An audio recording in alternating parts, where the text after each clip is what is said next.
Thank you, Daniel and Aaron, for the invitation. I'm very happy to be part of this conference honoring Jeremy. So as the title indicates, I will talk about the open KPZ equation, mostly about the stationary measure. But I think Jeremy has heard my talk on this already several times. So I also included new things about the solution itself. So let's jump into the subject. So we'll consider the KPZ equation, the usual KPZ equation that I think here needs no introduction, and on a segment 0 to L. And for uniqueness, we need to impose some boundary conditions. And here the natural boundary conditions to impose are of Neumann type. So let's say that dxh at x equals 0 is equal to some real number u, a parameter of the solution, and at the other boundary, x equal L, dxh equal minus v. So of course, some care needs to be taken to define this. X is not differentiable, but there is a way to make sense of this, and it's actually explained in the paper of Cohen and Chen. And for this model, as for all other models in the KPZ class between two boundaries, the most interesting asymptotic scaling that one should consider is one we scale the size of the domain L as t to the 2/3, and then we expect to have a certain phase diagram. So there are three regions in the phase diagram. This was predicted a very long time ago. In the blue region, which is called the maximal current phase, so when u and v are positive, here the critical point is when u and v equals 0. So in the blue region, maximal current phase, we expect that h will grow linearly in time with some constant c u v times t, and then the fluctuations will be 2 to the 1/3 with some distribution, which for the moment is not known. And then there are two other phases where what happens near the boundary will win. And so fluctuations should be governed by what happens near one boundary. So it will be the left boundary in the green region and the right boundary in the red region, and their fluctuations should be Gaussian on the square root of t scale. The Gaussian should have like a scale. Right. I say Gaussian, but yeah, with some. Yeah. So nothing has been proved yet about the fluctuation. So this phase diagram is completely open, and I will not prove anything regarding the fluctuations here. But recently, many things have been understood about the stationary measure, and one can already draw some consequences out of that. So here, I think this has been already mentioned in earlier talks, but one should define precisely what one means by stationary measure. KPZ doesn't have stationary measures per se, but we say that a certain process h stat is stationary if, starting from this process, then at every time t, when we look at the solution at time t and we look at the increment between x and 0, it has the same law in x, as process in x, as the initial process h stat. So for the KPZ equation without boundaries, for the KPZ equation on R, it's well known that two-sided Brownian motion, possibly with a drift, is stationary. In the physics literature, it's known for a very long time, and I think it was already known in the work of Foster, Nelson, and Stefan from '77, not phrased in terms of the KPZ equation, but in an equivalent form. The first mathematically rigorous proof comes from a paper of Bertini and Giacomin, where they proved the convergence of ASAP to the KPZ equation. And since the stationary measures of ASAP are known and are Bernoulli IID, then one can conclude that the Brownian motion within a drift is stationary for KPZ. And there is also another proof by Funaki and Questel, which uses more stochastic analysis. For models with boundaries, however, except in very special cases for very special values of the parameter, we don't expect the Brownian to be stationary, but we actually know that the stationary measures are more complicated, non-Brownian, and they have been characterized very recently. So I will review a little bit what has been done recently on this, and then I will tell you what I want to focus on in this talk. So one approach to compute to understand the stationary measures of the KPZ equation is again to start from some discrete model. So let's say ASAP, like Bertini and Giacomin did. But now, since we are on the segment 0L, we need to consider ASAP on a bounded domain. So one should consider the ASAP on L sides with some boundary reservoir that inject and eject particles. I will not go into the details of how we choose the rates, etc., but one should look at this kind of system and then take a large-scale limit when Q goes to 1, and this will converge to the KPZ equation. This was proved by Corwin and Shen, and if we understand stationary measures of this system, then we can go to the limit.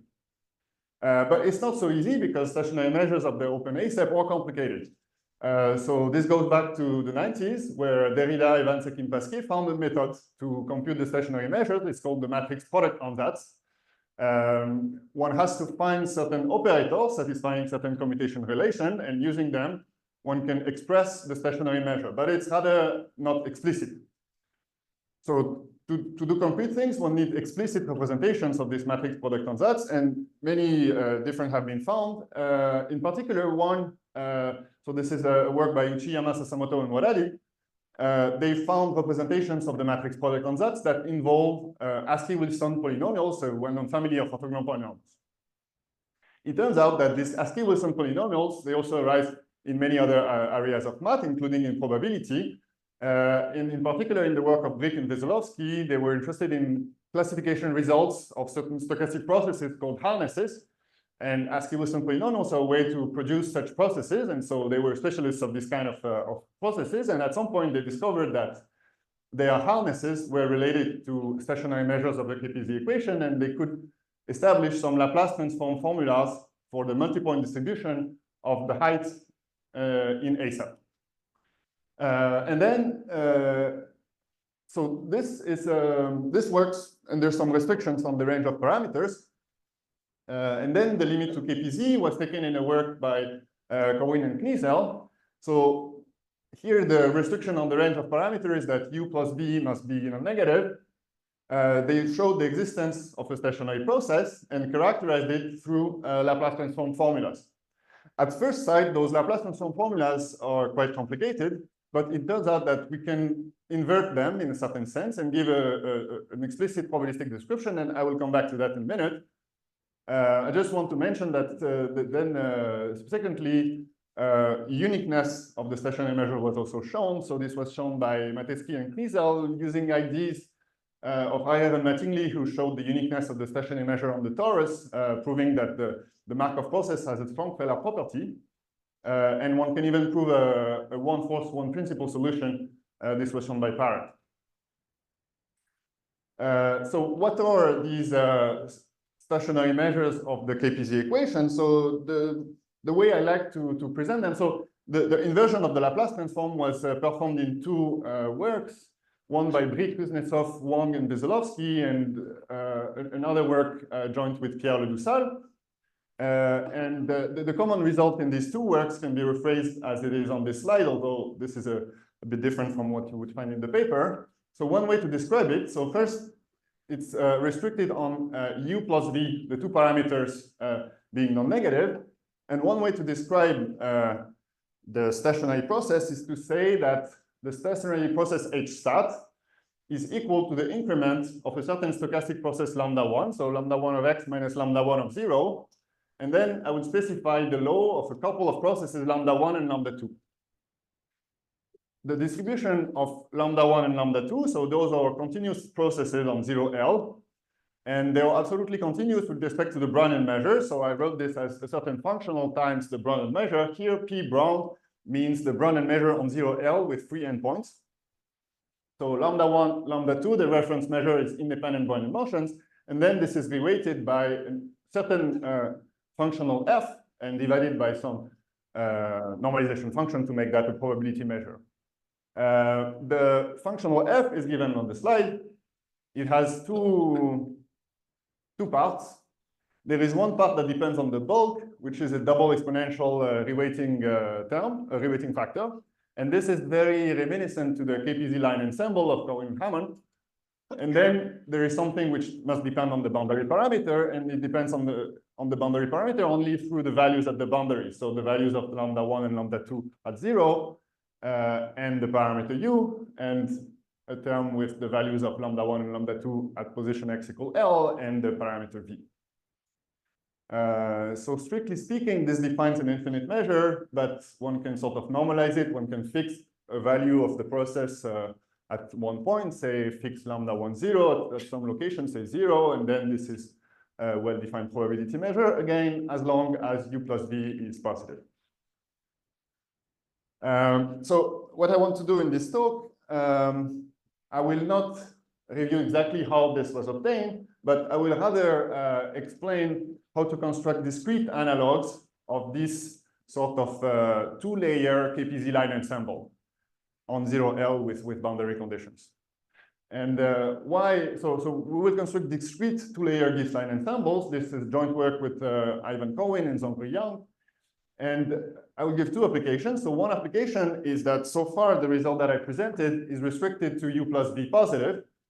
But one can wonder what is the stationary measure in all cases. And we made a guess with Pierre Ledoussal. We found an alternative description of the stationary measure, which now makes sense for any uv.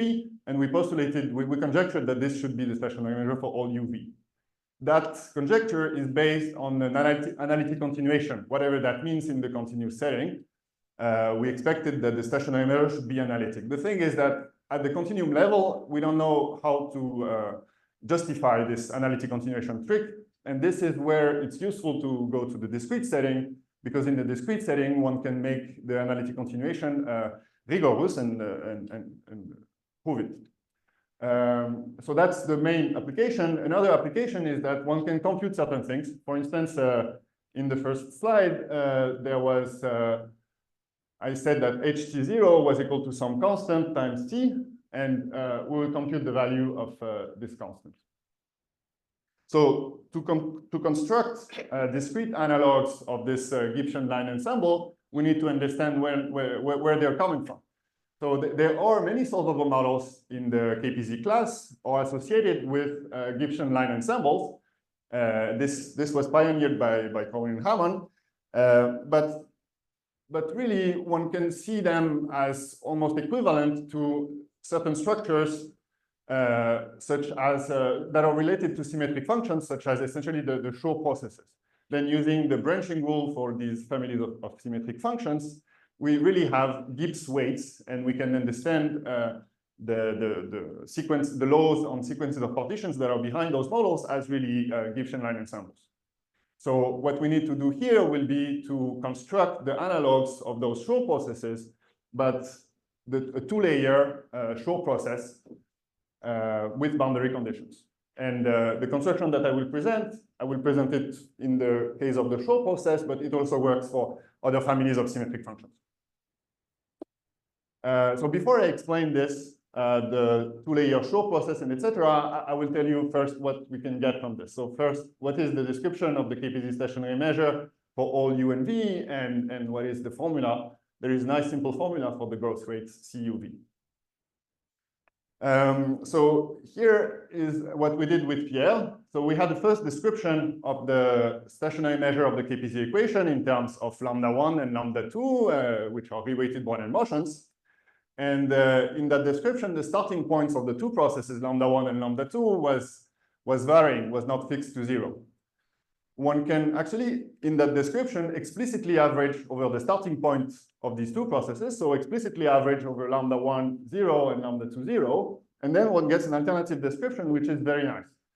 So in that alternative description, the process H stat is equal again to B1, the first process, where B1 and B2 have a certain distribution. And now B1 and B2 are absolutely continuous with respect to the Brownian measure. So now my P Brown denotes the Brownian measure, but starting at 0.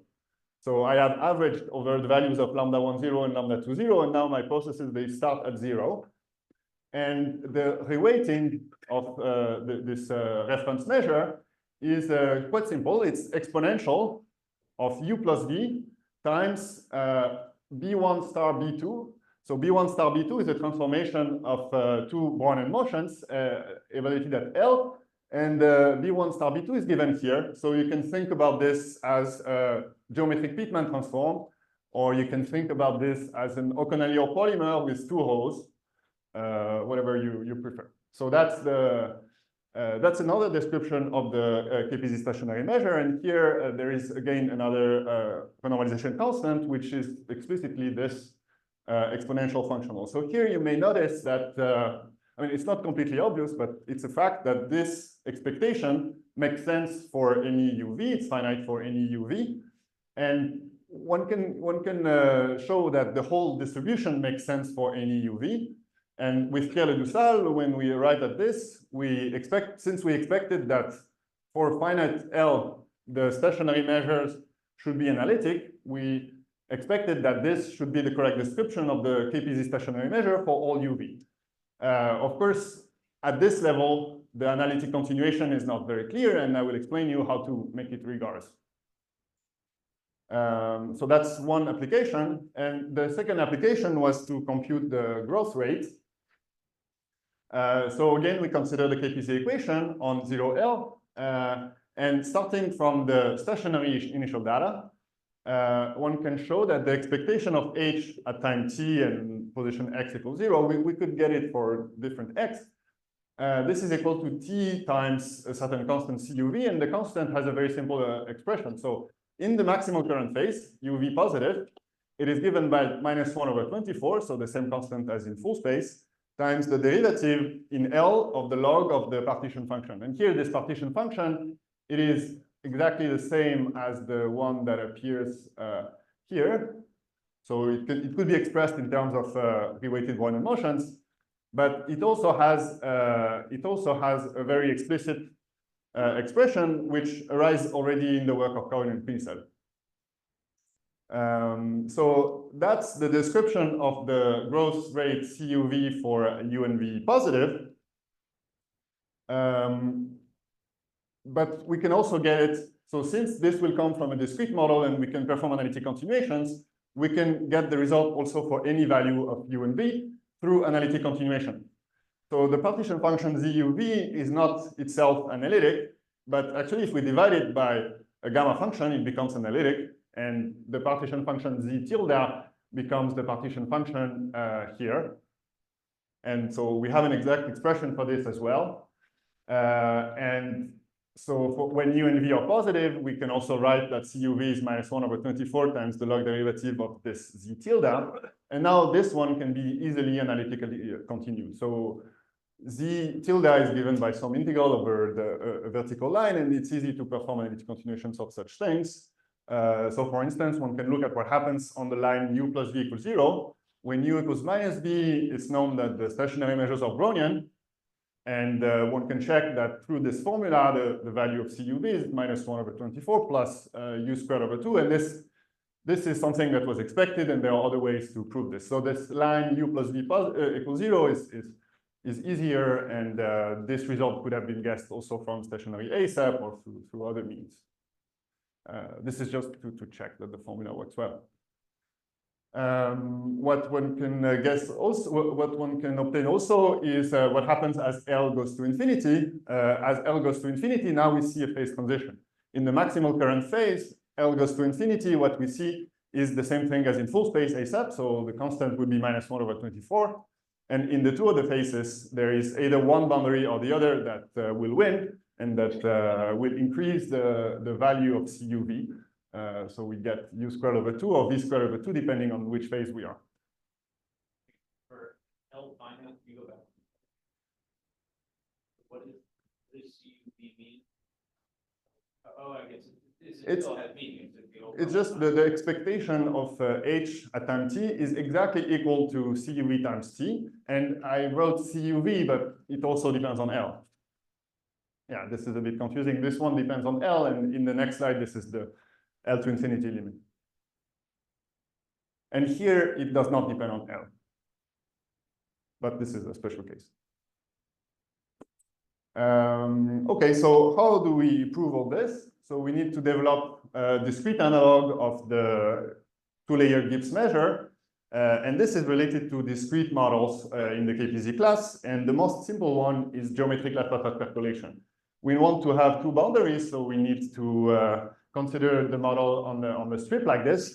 It depends on three parameters, A, C1, and C2. We assume that in the bulk, we have geometric random variables with parameter A². On the left boundary, they have parameter A times C1, and on the right boundary, they have parameter A times C2. And then if we want to talk about stationary measure, I need to define the model in a rather general way. So we may start from any downright path depicted here in orange that connects the left and right boundaries. And on this path, we'll fix some initial condition, let's say H0. And then we compute the values of last passage percolation times above that reference path by taking the maximum over all paths from the reference path to a certain point of the initial value plus the sum of the disorder that we collect along the path, as usual in last passage percolation. One can define as well a log gamma polymer, again on this lattice, so it's almost the same definition, except that now the disorder is given by inverse gamma random variables. It depends on 3 parameters, alpha, u, and v. Here, u and v will play exactly the same role as for the KPZ equation. So on the left boundary, we have inverse gamma of parameter alpha plus u. On the right boundary, parameter alpha plus v. And in the bulk, inverse gamma of parameter 2 alpha. And again, we have almost the same definition for the free energy of the polymer, except that the maximum is replaced by the logarithm of the sum, and the sum is replaced by products. So these are 2 models for which we can find the stationary measures. And what it exactly means to have a stationary measure.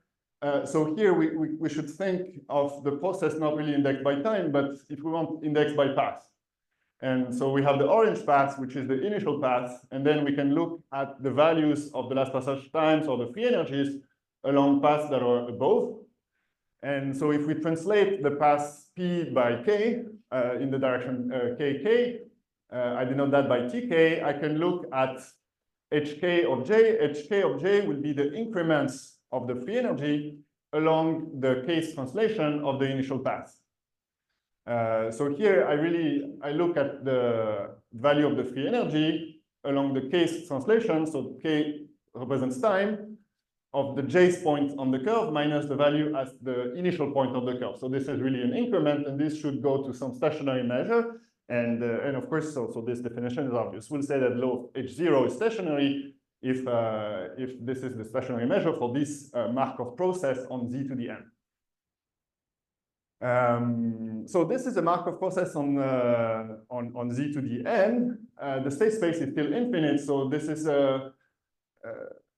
it turns out that one can actually, we discovered afterwards that one can study the stationary measure of this model through the matrix product on Z. But I'm not sure that we could have guessed what is the form, what is the solution of the matrices, the representation of the matrix product on Z if we didn't have this 2-layer show process interpretation before. So here is the result that we get for the geometric, the stationary measure of the geometric last passage percolation model. It takes a form which is quite similar with the second definition of the open KPZ stationary measure that I explained.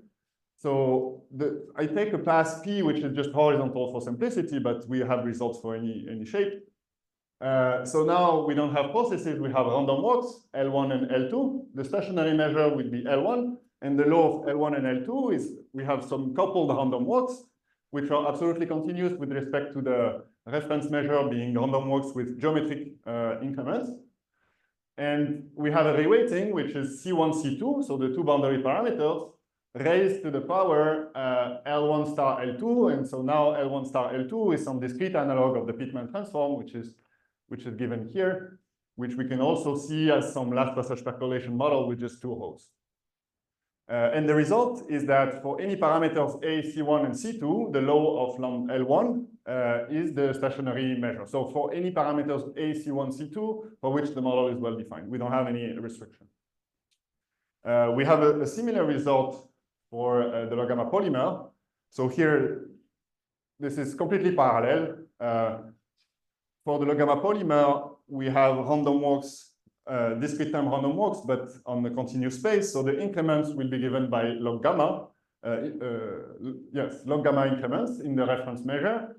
And this reference measure is multiplied by exponential to U plus V times L1 star L2. And now L1 star L2 is a positive temperature version of the Pitman transform, which is given here.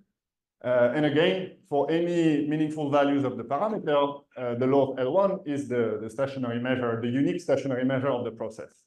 And so here, to obtain this, we first found it for u plus v, u and v actually positive, and then we made the analytic continuation procedure to obtain this for any parameter. And then at this level, one can go to the KPZ equation and recover what was conjectured in my paper with Pierre Lusal.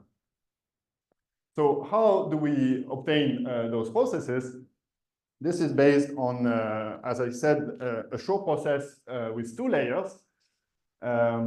So the Shor process will be a measure, a probability measure on sequences of lambdas. So here my lambdas, or what I call signatures, is just a couple of 2 integers, lambda 1 larger than lambda 2. And I have such a signature. So for every downright path in the strip connecting the left and right boundary, I can define such a measure on sequences of signatures. And so for given path here, I imagine that every vertex is associated with a signature. And the probability measure that we define is of Gibbs type. So for every edge, an edge like this, for instance, we define the weights. These edges can be also indexed by inhomogeneity parameters, but here the inhomogeneity parameter is just A, one of the parameters of the model. And we take the weights to be just skew Shor functions, S lambda over mu of A. And here, since we have signatures of length 2, the Shor functions are just a very simple thing. It's just some indicator function of interlacing between mu and lambda and A to some power. So it's fully explicit and simple. And then the probability distribution on these sequences of signature is just the product over all the edges in the path of those skew Shor function weights, times some weight which depends on the left boundary, some weight which depend on the right boundary, and the form of those weights is inspired by the Pfaffian Shor measure. So as long as C1, C2 is less than 1, this defines a probability measure. And this is a little bit the analog of the 2-layer KPZ line ensemble, which requires some assumptions on the boundary parameters. And then what we do, so we will be interested not exactly in these processes lambda 1, lambda 2, but rather their increments. So I may call bold L1 being L1 of x minus L1 of 0, and same for L2. So this defines 2 interacting random walks. And we construct dynamics. So here we should think as dynamics as being indexed not by time, but really by paths that are growing in the strip.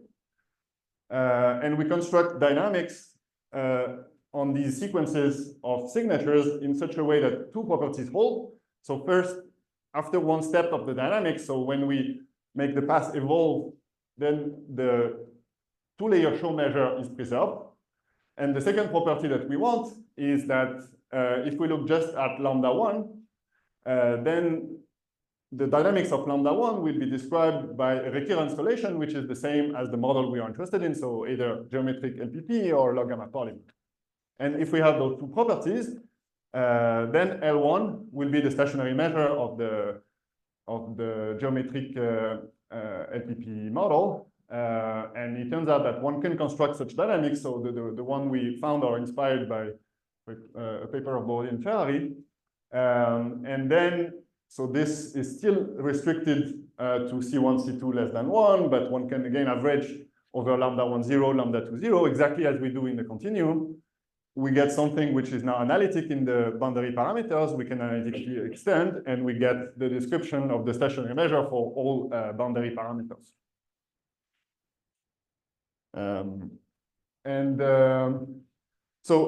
So far, the description of the stationary measures that I've given are probabilistic. So for instance, for geometric LPP, we have a reference measure, which is just geometric random walks. But then there is a non-trivial interaction between these 2 random walks because we reweight them by the exponential of some sort of Pitman transform of the 2 random walks. So one can wonder how explicit this is. If I want to ask what is the probability that the increase of the height function from the left boundary to the right boundary is 5, can I say what is this probability? And it turns out that we can thanks to all the properties that are satisfied by the Schur functions. So using properties of Schur functions, one can establish formulas. So the nicest formulas are for the multi-point Laplace transform of the stationary process. And it works exactly the same for the log gamma polymer. So for the log gamma polymer, we don't have Schur functions, but Whittaker functions. And signatures become not just integer valued, but real valued, but all the story is similar, and we obtain formulas. So here, okay, you don't need to look at really the details of this formula, but I wrote the formula in the log gamma case because I like it a little bit more. On the left-hand side, we have a product over K. So this is a K-point Laplace transform formula. Lambda 1 xi minus lambda 1 xi minus 1 corresponds to the increase under the stationary measure between spatial points xi and xi minus 1. And what I want to emphasize is that, so here we have many products of gamma functions. It looks maybe a bit complicated, but it's actually not so complicated because we have a K-point Laplace transform and we have just K integrals. So the complexity of the formula does not depend on the size of the lattice. The size of the lattice only appears in the exponent here, actually. So when we let n, the size of the lattice, go to infinity, maybe the distance between certain points may become large, but this appears only to the exponent here. And it turns out that these formulas are actually extremely close to the formulas that were obtained by Corwin and Kniezel at the KPZ equation level, coming from Askew-Wilson representations of the matrix product on dots, but here we obtain them in another method. So now this is one slide to explain you how I compute the growth rate. So this is really easy because we just compute the expectation of the value of h starting from stationarity. So if we want the expectation of h to n, we just decompose the increase from 0, 0 to 2n to n by this staircase shape. And if we look at the expectation, we could just sum the expectation. So of course, the increase of height function is very correlated along all those segments, but we look at the expectation, and it turns out that all these expectations can be computed from the stationary measure. We even have that the expectation of the increase of height function on the horizontal segment has the same value as the increase of the expectation of a vertical segment up to exchanging u and v just by symmetry of the problem. So using this, we can, so this type of increments can be extracted from the Laplace transform, and in the log gamma case, we get an explicit formula. So when n is a multiple of capital N is the size of the lattice, the expectation of h and n has some a very explicit integral formula. So again, we have a bunch of gamma functions and then some d gamma function, which is the derivative of the log of the gamma. And this formula is for u and v positive, but since we've shown actually in the work with Ivan and Young that the probability density function of the stationary measure is analytic in u and v, one can deduce that this is also the case for the expectation. And then those formulas can be easily analytically continued and studied in all regions of the phase diagram. And so this is how I obtained the formulas that I shown previously. You get it, in the KPZ case, you had the same formula with a log derivative. For log gamma, is it? No, for the log gamma, well, I have this d gamma function. If you expand the d gamma function as a series, you may interpret each term as some operator that is acting on z, but I don't find the resulting formula particularly simpler. What happens in the limit to KPZ is that we need to let n goes to infinity here, the size of the lattice, and we also need to let alpha as a square root n, if I remember well. And in that limit, so the gamma to the power n, this will become an exponential factor, exponential of z squared, something like that. And the d gamma function, you look at the series expansion, you get the -1/24 and plus z squared. So we get something like, when we take we get the gamma to the power n gives something like that. And then we obtain a -1/24 plus z squared. And z squared is what I interpret as being the derivative with respect to L. So to conclude, I've explained that the stationary measure of the KPZ equation on the finite domain 0L are given by the top curve in a two-layer Gibbs KPZ line ensemble. And to study it in all regions of the phase diagram, so initially the understanding was restricted to U plus V positive, but to understand it in all regions of the phase diagram, it's fruitful to go to the discrete setting where the analytic continuations can be performed. And this leads to discrete analogs and two-layer variants of the Schur, and Schur is in the case of geometrical PP, Whittaker in the case of low gamma polymer, and there are other symmetric functions that one can play with. And I just wanted to mention two open questions that I think are suitable for the audience. So one is that here we compute the stationary measure going through discrete models, but after all, it's not so complicated. It's just a two-layer Gibbs line ensemble. Is there a stochastic analysis proof of the fact that those measures are stationary? This is something that we tried with Pierre when before we posted our paper, but so far we don't know how to do it. I think it may interest some of the people here in the audience, and I think that Jeremy might like this question as well.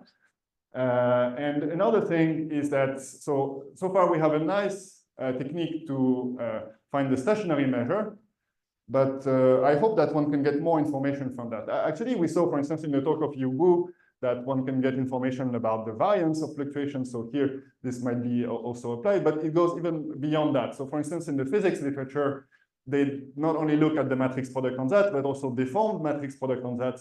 And this allowed to at least predict what is the form of the large deviation functional for the distribution of the height at a large time t. And so here it's tempting also to try to find similar analogs and to get more information from these structures. So I would stop here. Thank you for your attention.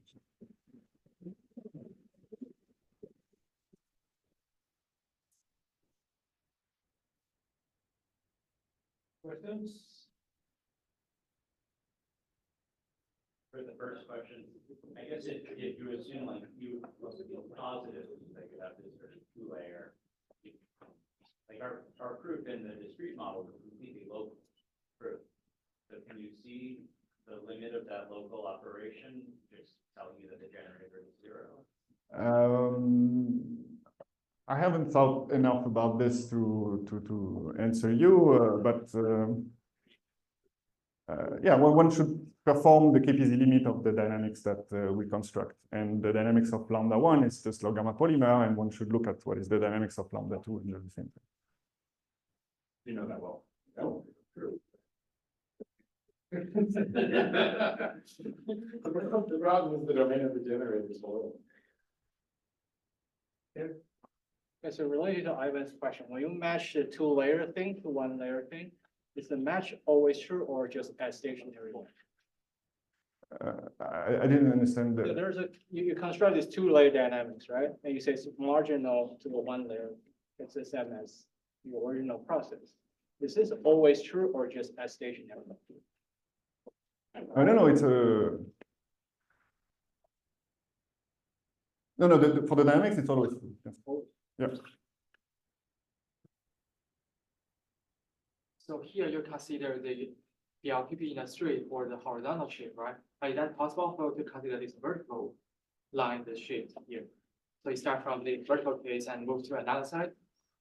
Can you consider the dynamics of You mean a strip like that?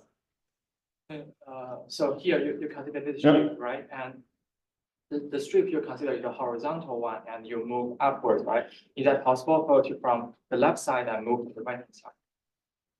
I mean, in the strip. I think you just arbitrary downward paths. Actually down, yeah. Yeah, in the strip, we constructed the stationary measure, Right. and we That's can, from below. here we can have, so the answer is the simplest when we consider a reference path that is horizontal, but the result works for any shape of path. And actually, we need to prove the result for any shape in order to make all the argument works. Right. But here, I mean, if you consider the vertical one. I mean, to compute the growth rate, I considered what is the increment along horizontal paths and also along vertical paths. And of course, these two are correlated, but if we look at just the expectation of the sum, we can compute it.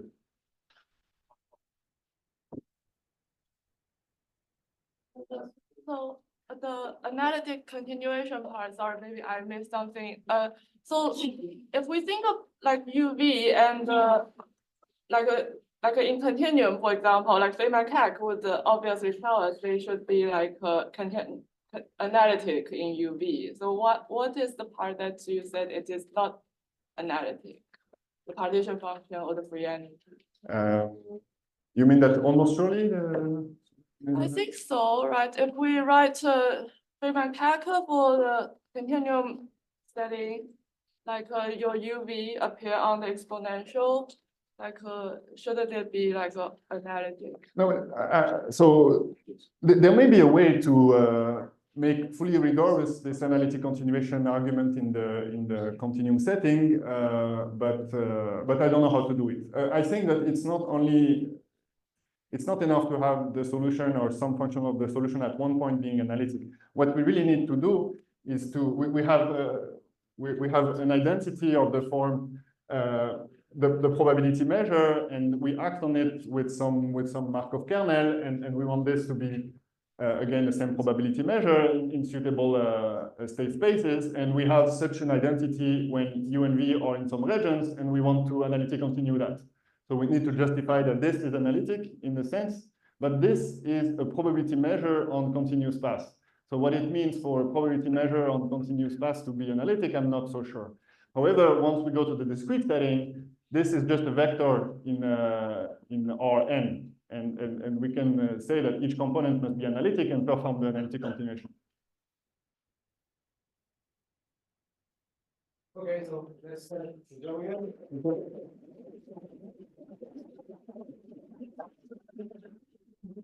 And we'll start next talk. Right away.